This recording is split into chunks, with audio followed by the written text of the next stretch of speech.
Should I take that silence to mean yes? Yeah. Okay. Welcome to Main Street Gamers video podcast number 6.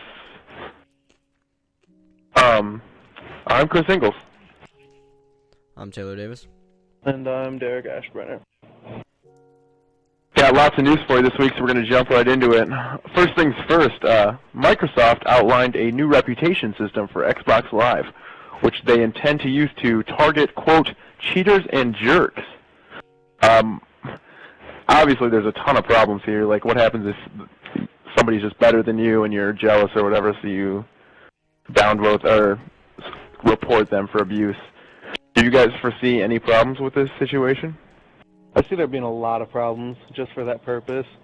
That someone will do better than them, they'll get mad, and they'll just say they're cheating or they're being too aggressive in the gameplay.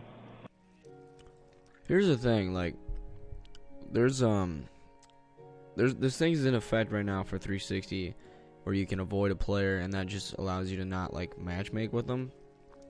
So it's not like a huge deal, because obviously you want to avoid any of your friends unless you get really mad at them. But like I read somewhere where the like there's gonna be a color.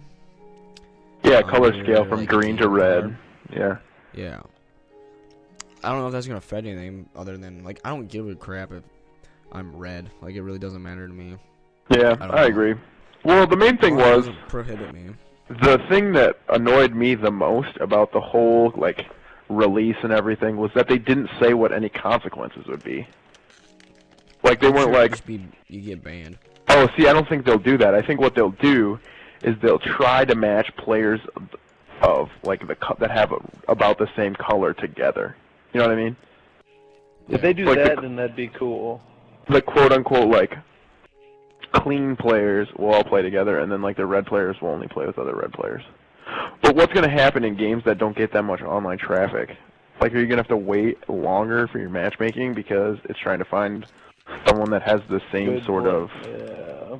Like, I don't know. They said they had, like, all this smart match stuff, and everything's going to be faster, so I'm not... Well, and they also claim that the algorithm is sophisticated enough to spot abuse, but I don't know how that's going to work.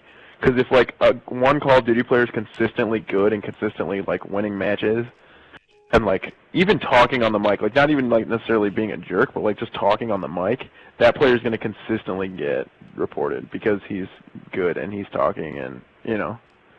Yeah. So, I don't know. I don't think it'll work, but it'll be interesting to see, like, the sort of changes that they implement. And I think it'll be interesting to see how we fare in that sort of situation. Because a lot of times, well, we like to talk trash, but a lot of times we're in party chat, so we don't even run into that problem. But that's true. Yeah. So it will be a very good litmus test, I think. I just want to know if it's going to carry over. Because, like, right now, my stats are awful. It's like 80% of people avoid me. And I was reading this online.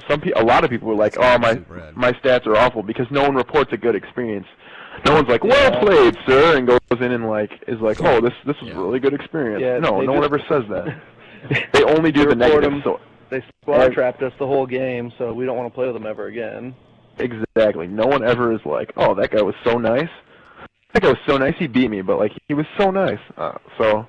It'll be interesting to see how that works. The only thing that you do is, if you actually meet somebody, you just send them a friend request. You don't just go in and be like, "I'm gonna prefer this player because you're really good," and then never talk to him again. Well, even people you meet and you like playing with, you usually just add them as a friend, and you don't ever like prefer them. Like I never do that. Do you? No, and like the whole like prefer or avoid anyone. I've never. I don't think I have either. Because right now, there's the 5-star thing, but it's like impossible not to have a 5-star like rating. Yeah, mine was 5-star like after like 2 weeks, I think. Because like that's kind of a joke, and I don't know. Yeah, they need to do some. Updating with that. It's kind of a good idea, but I just don't see it working. I don't see it being very practical. All right. In other news, Ubisoft announced they have a definite ending for the Assassin's Creed series planned, but are allowing room for expansion with more games. Davis, as our resident Assassin's Creed expert, what do you think about this news? Thank God, because I don't want to be like 40 years old playing Assassin's Creed 74. Yeah, but they didn't say Seriously. oh, we're only making 10 games, or we're only making 5 games or 6 games. They just said there'll be an end at some point. That Yeah, game 'cause that I read an article about it with the interview from the guy, and he said like there's this overall arc that they're from when Assassin's Creed 1 started, that there's a definite end, and then all these other games and all these other studios are under it, and then like the head dude makes sure that all these games are heading towards that direction in the end. What do you think the And end could I'm possibly actually be excited. though? With how I don't know, different the games are. The guy said he already has it in mind. Huh. I don't know what it's gonna be. I don't know. Like, I'm glad to hear that though. yeah, no, it's really good news. I like the idea of that. Like, if Call of Duty came out and said that, that would be amazing. Like, obviously that'll never happen, but like, Yeah, that'll never happen. but it's kind of the same thing, right? I mean, Assassin's Creed has been doing this kind of like once a year release schedule and different studios, and like, it kind of is like if Call of Duty came out and said that.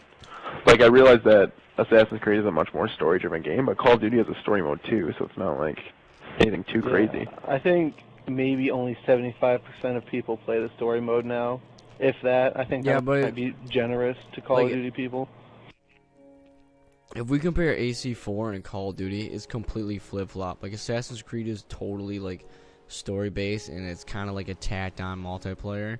And now Yeah. it feels like Call of Duty is all multiplayer-based, and with, like, a tacked-on single-player. Well, I understand. I it's, mean, like, completely that's different. really the closest analogy we can come up with for Assassin's Creed, though, Yeah. right? I mean, Yeah. Yeah, I mean, like- there's a lot of similarities. like Splinter Cell was kind of the same way, but they don't release games as often as those two guys. And those games all kind of run in the same storyline. I was trying to think of other games that are kind of like that.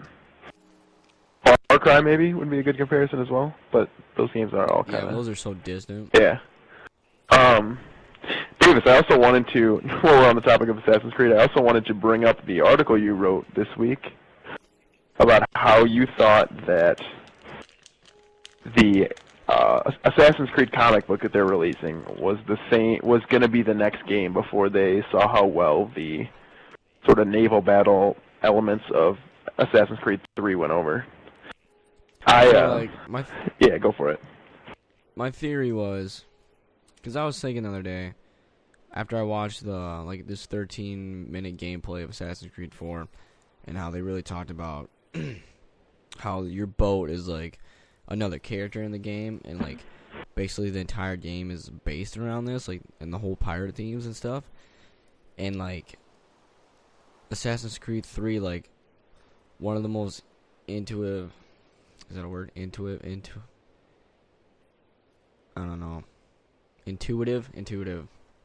gameplay factor of that game was the naval combat. And I was thinking, what if that sucked? Like, everybody hated it. And then what would Assassin's Creed 4 be? And then I remember seeing Assassin's Creed Brahmin is a graphic novel coming out later this fall. And I was just thinking, what if they had written this storyline and developed this character, if there would have been a negative feedback to like the whole naval missions and stuff? And then I named it like Assassin's Creed 4 Golden Pyramid. Yeah, Set in, and like, India or whatever. something you didn't touch on in the article, but I thought was another great point, was Ubisoft has kept the Prince of Persia series on ice so long. It basically would have been a spiritual sequel to Prince of Persia had they done the Brahmin game. Yeah, but Prince of Persia is a little different than Assassin's Creed. No, I know, but I mean, it's kind of the same. Like, if you had to pick a game I mean, as far as setting-wise. like setting and gameplay and kind of the feel of it, I think they're pretty close. And the way they ended Assassin's Creed 3, they could have took the series anywhere. It didn't have to be the Caribbean with pirates. Like, they had a total new protagonist they could have created, which they could have done with Brahmin. Yeah, that's a great point. I just thought it was a very great article, and if you got some time, you got to go check that out. Square Enix this week confirmed that they were working on a next-gen Tomb Raider sequel, saying the game was, quote, well into development. Do you guys think we're going to see this game in 2014? I don't care. No. I You know- see it being 2015. Okay. See, I'm kind of in the But- same boat as you. I 'Cause they won't took play so it. much time with the last game. So you guys didn't play the last... Did you No. play it, Davis? I tried to, and then I was just like, this is just like Uncharted, but staring at a chick's booty instead of Nathan Drake's ass. And I was like, I don't Yeah. want this game anymore. I'll just wait for Last Uncharted Tomb 4. Raider game I played was for PlayStation, and I can't even tell you the name of it. There was Cool when she had big chunky titties and that's what they cared about. I played it a little bit too. I was kind of in the same boat as you, and I'm like, oh, it's Uncharted, and I was just like kind of burned out on Uncharted because I just played all 3 games, and I was like, eh. So I wasn't a big fan of it either, but I do think that there's room for that franchise, especially going forward if Naughty Dog doesn't continue Uncharted. Yeah, don't get me wrong, it was a good game. It looked really good too, and they did spend a lot of time on it. So I think Derrick's right in saying we won't see it till 2015. I'm pretty sure I just stood there and stared at Laura Croft's ass for a while. This is some news that got a lot of people excited, but I was actually kind of disappointed. Take-Two, who owns Rockstar Games, filed for a new trademark on the Bully franchise. Derrick, I know you liked the original Bully. Yeah. Me and my brother play it all the time. Are you excited for a Bully sequel? I kind of am excited for a Bully Okay. sequel. No, that's fair. I don't know, it'd just be interesting to see how they changed the game from when he was in his little school. Ooh, that would be good. Rebel. Like a high school edition? Like a little more mature, maybe? Or maybe college. Even one more, dude. College, yeah. That's College, the way I play yeah. it. I see it being college or real life. I don't see it Bully going high College school. Edition. Davis, did you play the original Bully? Not very much, but I know. Are you interested in the sequel? Only if it's college. Oh yeah, the college idea is kind of cool. Here's why I'm not interested in the Bully sequel. I love Rockstar Games, and it frustrates me when they do sequels. Because all their IP, their new intellectual properties, are so good that it bums me out when they go back and do sequels. Has there been a Rockstar game of the last 15 years that you guys haven't liked? What's the sequel they've done though besides Grand Theft Auto, the obvious one? Well, I can't think of it. They did all the Midnight Club games, right? Yeah, but those games don't count. True Crime. Was that Rockstar? Dude, Midnight Club No, that was That was EA. awesome. Somebody else. But I know you can say they don't do sequels that much, but I want another. I don't want another. This is gonna sound stupid. I don't want another Red Dead Redemption, but I want another new game, like Red Dead Redemption. Like your space version one or whatever you were talking about? Well, not even that. I just want them to strive for something bigger. Oh, I don't want them to be like, oh, we've done this before. They've done it before, move on. They did 3 Max Payne games. They've done numerous Grand Theft Auto games. They did multiple Manhunt games. They did a bunch of Midnight Club. And I just want to see something new. So okay, that's fair. That's fair. I mean, yeah, I think they're too good of it sucks for me that they're such a great studio. And Bully wasn't even that great of a game. It was fun, yeah, but there's not a lot there that. As far as them doing a sequel, was that good enough to deserve a sequel? I would probably rather see another Red Dead or another LA Noire before I ever saw another Bully game. Okay. So that just that just annoyed me. I was like, well, whatever. Could have picked a good game to make a sequel to. And our last piece of news today, Call of Duty Ghost teased a squads mode in a video posted by one of their developers. Did you guys get to see that video? I know, Davis, you probably did. Derrick, I think you said you hadn't. I did not get to see it. You were explaining it, though, earlier. Yeah. What do you guys think squad mode could be? I don't know. Well, I'll kind of direct this. 4-player co-op. Do you think it is a multiplayer mode, or do you think it is the third game type, like survival mode or zombies or something like that? 4-player co-op. Ooh, that's an interesting. I think it's or gonna even 8 maybe. 8-player co-op. 8. Ooh, that's a really good idea. Crazy. If they did that, that'd be awesome. 4-player. I like the idea of 4 players. And you're a squad, and there's a separate story mode with the 4 players. It'd be survival or spec ops, but now. Yeah, I mean, Yeah, not like that's how I was story, thinking of it, as being like the Spec Ops from Modern Warfare 2 in a way, but with 4 people, multiple missions that you can do to get stars and unlock achievements, or it'd be a multiplayer game, kind of like multi-team on Black Ops 2. See, my guess is that it's kind of like what Derrick said, that it's sort of a different type of gameplay, closer to Rainbow Six, where you can where you see the map and you kind of make a plan ahead of time, and then you all go in together, kind of. Like the example I gave was kind of like the first Rainbow Six game, where there was missions where you had to raid a mansion where they were holding, where they were kidnapped hostages, and you had to go in and save them. And what you do is you communicate a lot. It's kind of like Rainbow Six more than Call of Duty, because Call of Duty Call of Duty gets a lot of negative criticism for being not focused enough on strategy. So I think that would be a good way for them to save that. Yeah, it's gonna definitely be more of a strategy, in the shadows type of stuff, if it's gonna follow the story at all. Really, what was that? Gameplay. Your mic is cut now, Davis. It'll be more of a in the shadows tactical gameplay, I'm guessing, if it's gonna follow the storyline at all. I cannot hear you, bud. Just go on. Alright. So, new releases this week. Releasing on August 4th, this past Sunday, was Pikmin 3 on the Wii U. Everybody kind of knows what that's about. Also this week, Disney's Planes, the movie sequel to Cars. Disney actually kind of got the message this time and didn't put this out on the Xbox or the PlayStation. It is on the Wii U, the Wii, the DS, and the 3DS. Also new this week is a game called Divinity Dragon Commander. And I actually looked into this game, and I think it sounds really cool. It actually takes place in 3 separate stages. It has an RPG stage, a turn-based strategy stage, and then a real-time strategy game. As you you progress your character, then you do battles, and then you command armies. That's awesome. Yeah, it's just something kind of different. I thought that was a really cool idea. That's on the all 3 aspects into one game almost. That sounds really cool. And it's kind of 3 separate parts of the story. Yeah. I thought that was a really cool idea. And also, go ahead. You said it was Divinity, right? Was that the name? Divinity Dragon Commander.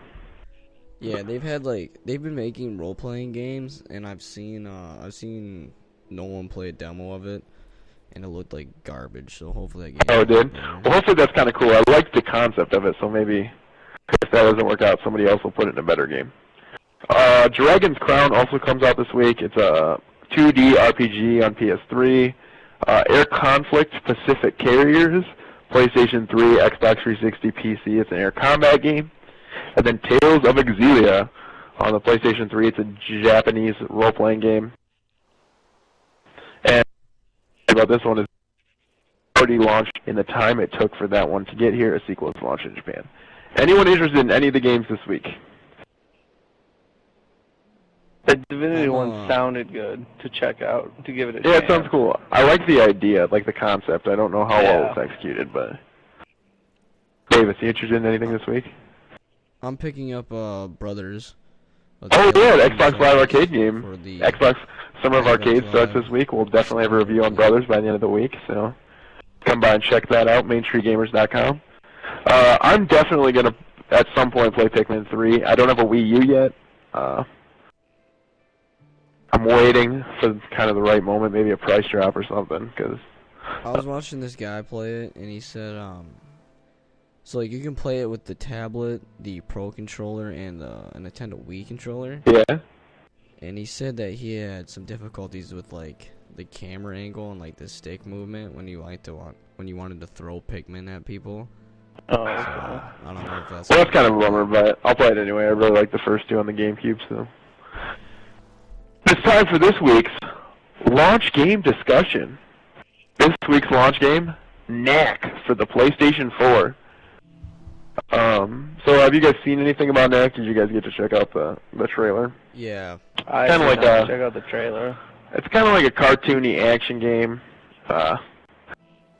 I don't know. It's from Sony, like Sony Computer Entertainment Japan, which is kind of an unproven developer. They've made a lot of games. None of them have been that successful. It's the dude who designed the PS4. It's his game he made for Yeah, the PS4. yeah, definitely. Okay. So, And basically, what Knack is Knack is this character who's he's built of like millions of separate parts. So when he defeats enemies, he like absorbs. and he can like combine his body with like ice and fire and stuff like that, right? And it showed a point where like I think what the storyline of this mission is like Knack's a good guy in the beginning and he's fighting all these people and he gets to the point where like he's so strong that he becomes like a threat to like this world because he gets so big he almost becomes like a Godzilla type of thing where he's like starts destroying everything in his way. So I'm kind of interested to see how that game's gonna end. Yeah, it's definitely an ambitious project, and I don't know. I kind of have some questions about it. Did you guys think that Sony giving it such a big stage at E3 was a sign that they think it's going to be a really great game? No, they think so, but I don't think it is. I don't think it's worth $60. That's for sure. You don't think it can take off in like the way that like Banjo-Kazooie or something like that did? No, it's not a full title game. Okay. Worth it. What I wondered is if they had done it in a different art style, would people have cared more? Like, they didn't have to make it a cartoony game necessarily. You know what I mean? I know, but it's just like it's like this dude's project that he's just. I know, but I was thinking like, what if they had made it in like an art style like God of War, like mythology, like he's a god, he's not a robot. I thought there was potential there for them to do something really cool with the story. I'm kind of in the minority. I think this is going to be a really awesome game. I don't know why. There's just something about it. Like, they're clearly trying to achieve something new on, like, a gameplay front. And the story looks, although it's cartoony, like, the story looks like it has some real depth, like you talked about, where he becomes a threat to society and they don't know how to handle him. And, you know, I really think this has a chance to be something cool. I definitely think Sony should have taken a more mature tone with it to try like a la God of War, but they didn't. So it's got some really cool features too. Like it's cross save and cross play. So like, say you're playing it on your PS4 and then you say that one more time. The house. You're cutting out really bad. It's cross play and cross save. So when you're playing on your PS4 and you're down on the TV, you can pick up your Vita and like just walk away with the game. It picks up exactly where you're playing on your PS4 and you can just turn it off and play it on the PS Vita. That's pretty cool. Really cool. Yeah. And that's the thing that Microsoft doesn't have. But that also makes me worried because like I don't want my PlayStation 4 games to be able to play on the Vita. Like I don't have this huge behemoth powerhouse gaming console that I can play it on a handheld. Like it's obviously not going to look the same, but if it even runs the same, like that kind of annoys me, but whatever. We didn't have a lot to say about this one because, I mean, none of us are really excited for it, but we had to cover it because we're trying to cover all the launch games. Next week, we will be doing something better. I already have the game picked out for next week. You got to come back and listen because I'm not going to tell you what it is. Time for this week's favorite segment. This week, what is your favorite game from your childhood? Derrick, I turn to you. I'm giving you top three. Cause, like, okay, that's fair. They were so good, I couldn't pick. You guys give me a hard time for doing this all the time, yeah. So, but I'm still gonna let you do it. So number 3 would probably be Crash Bandicoot. Ooh, I like that. I loved all those games.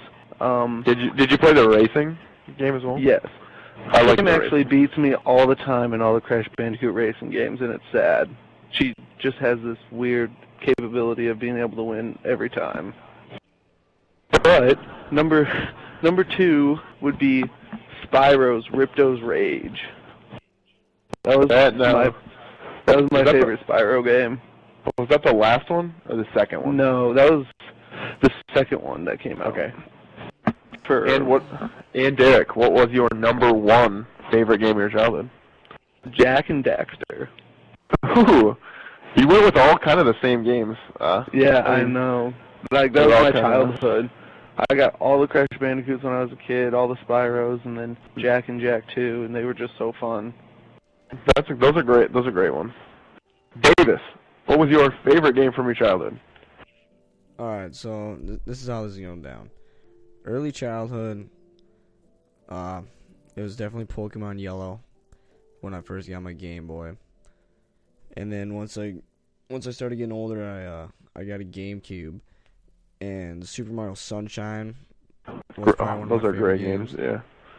And then when I finally started getting a little older and more mature, on my PS2, Final Fantasy 12 was probably my favorite. Nice. As a child. Okay.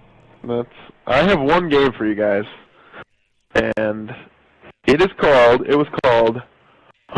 this is going to sound ridiculous, it was called Maui Mallard in Cold Shadow. And it was, okay, so it was a computer game and also a Super Nintendo game.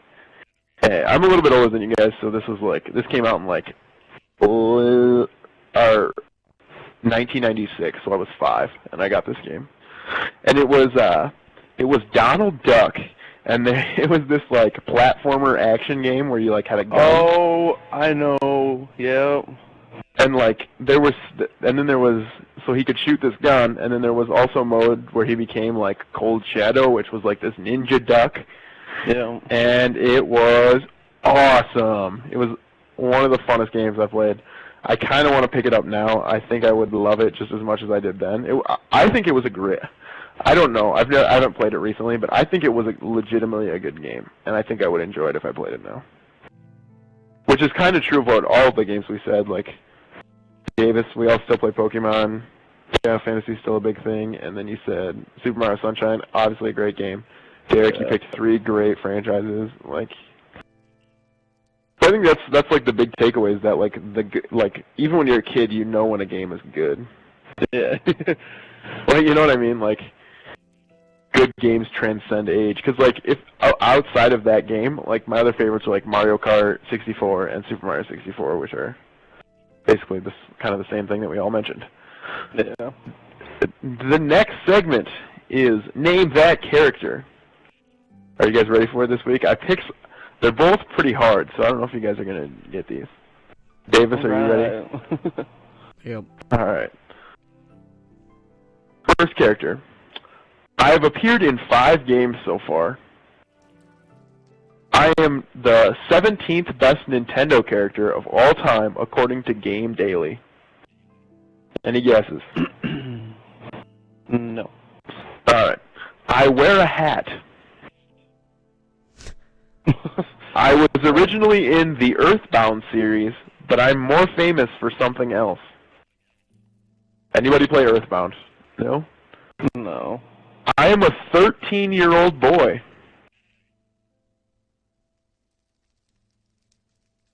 Alright. What? I have psychic powers.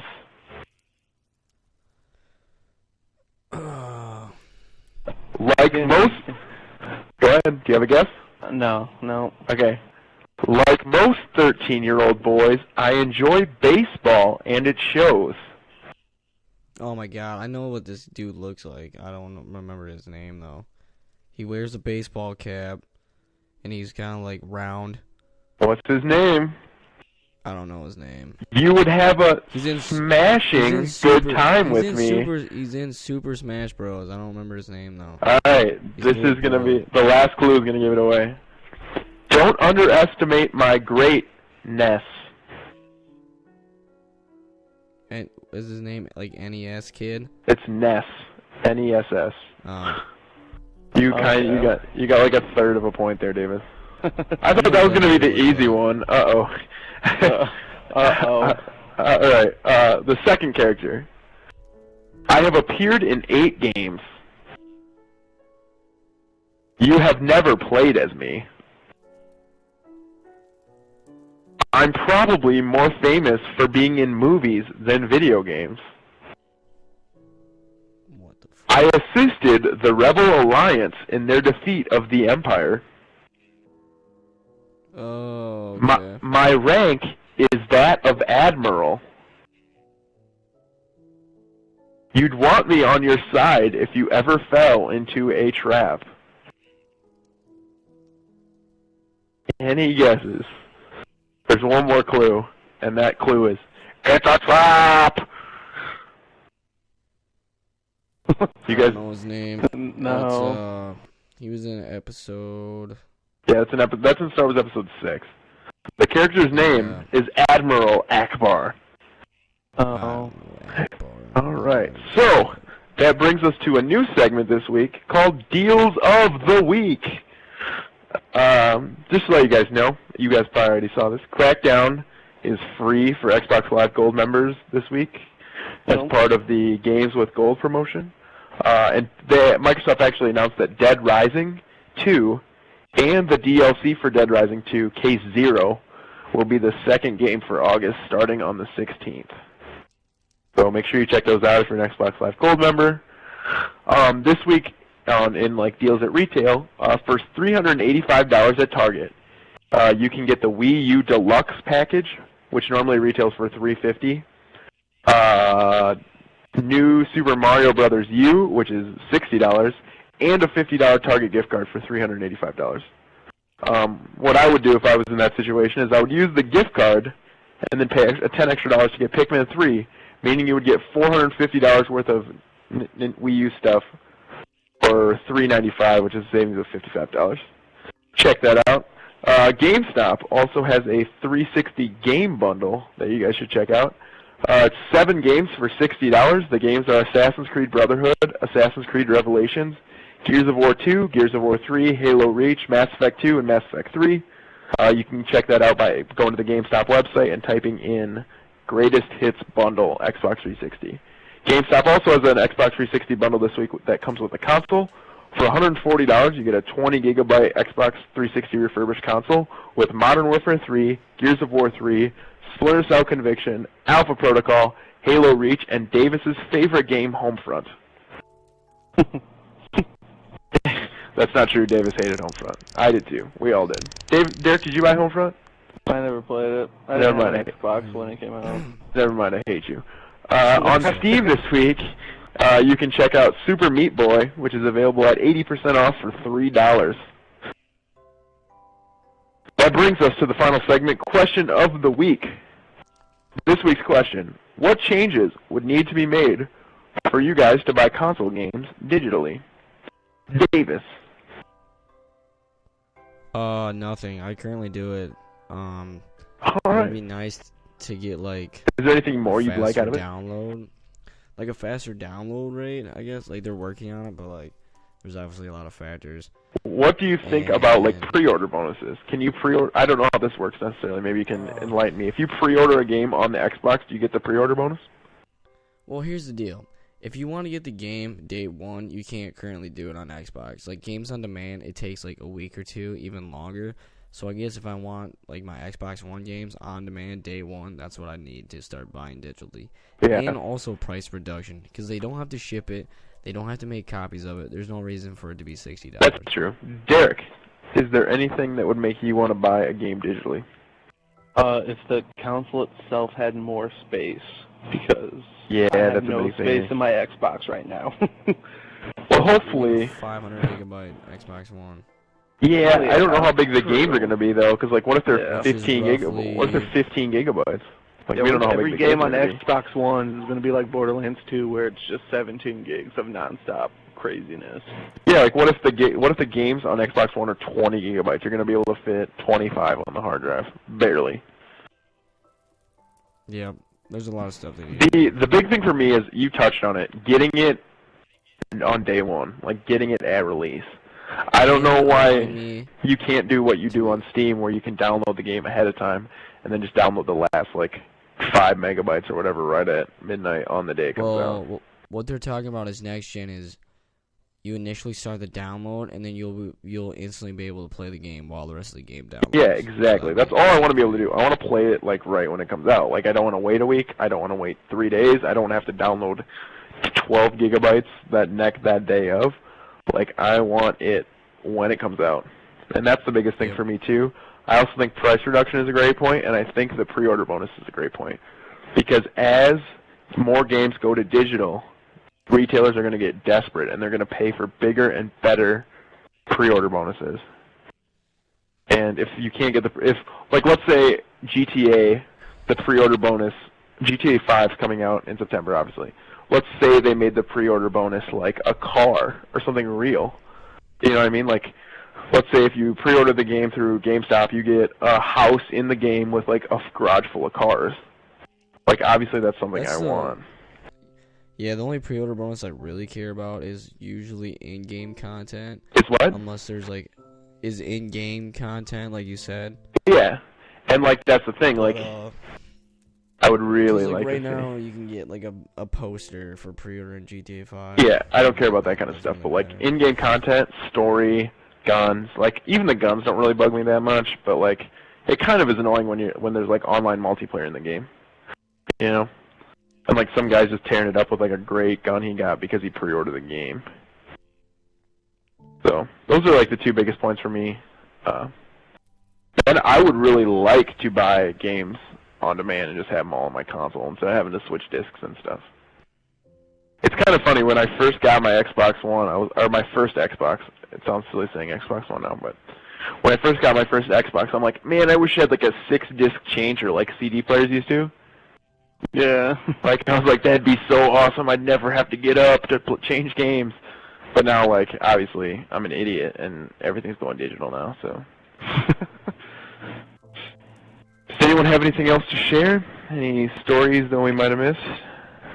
Oh, I did notice something. IGN retweeted it on Forbes magazine, and they are looking for troll hunters. Xbox is trying to find those guys that go into games and just try and mess with people's minds and not play the game to have fun, but just to mess with people's minds and get them flustered. They are accepting applications on Xbox Live. I feel like that should be... That'd be a terrible job, I think. Because, like, the job description was you'd have to sit there and figure out if they are actually purposely trying to do this, or if they just aren't good, or if they just don't play the game as much as everyone else. Yeah, see, that's a really hard call to make. Like, I don't know how they can start doing that, because, like, how do you know that they're just not bad? You know what I mean? Like, I'm terrible at Call of Duty, but I also talk a lot of trash, so it's kind of like, they'd be like, oh, this guy's just a troll, he's just sitting there, runs out and gets killed right away, and then talks a bunch of trash. And my account would be banned. Hard. Instantly banned. But, I don't know. I just saw it, figured I'd bring it to everyone's attention and see what you guys thought of it. Yeah, I definitely think that's silly. There's no way they're going to be able to do that. And is there any rule that says you can't do that? There is no rule against like, there's no rules on Xbox Live. Like, if some kid's running around with a tomahawk or something, you just can't get mad if he kills you. You can't just be like, oh, he's trolling me, so... Yeah, there's no rule that's like, oh, you can't just go in there and talk and, like, be bad. Like, it's silly. Yeah. I doubt anything will come of it, but we'll see. David, do you have one final thought for the week? Me and Derrick are working on a new series right now. Oh, yeah. Do you want to talk a little bit about that? Not too much. I expect it next week sometime. Yeah, it'll be the first Call of Duty on Main Street Gamers. That's not zombies related. And this week we will have our first, like, kind of full review. I mean, we had a State of Decay review, but we are going kind of in a new direction with a video game review policy that you guys will all read this week, and then just some basic information about how we're going to start reviewing games and how the games are going to be reviewed and how we're going to score them and stuff like that. And then Davis is kicking off our Summer of Arcade review week with Brothers, A Tale of Two Sons, which he will be reviewing, and you can look for that review later in the week to let you know if it's worth buying. I really hope that's a good game. I really want a new game that I can just tear into. Yeah, it's hard to bet on an arcade game though. You know what I mean? Like some of them are super fun, but also really simple, and you're gonna play it for like an hour and be done with it. But I'm definitely excited for this crop of Xbox Summer of Arcade games. Brothers, Tale of Two Sons, and we got like that beat 'em up game. There's the platformer, and then Teenage Mutant Ninja Turtles. It should be a great Summer of Arcade. And we'll have reviews on all those, some achievement guides, some other stuff to look at. This concludes Main Street Gamers video podcast number 6. I'm Chris Ingles. Taylor Davis. I'm Derrick Ashburn. And he's Taylor Davis. Thanks for listening. We'll be back next week. Make sure you check out the Brothers, A Tale of Two Sons review this week.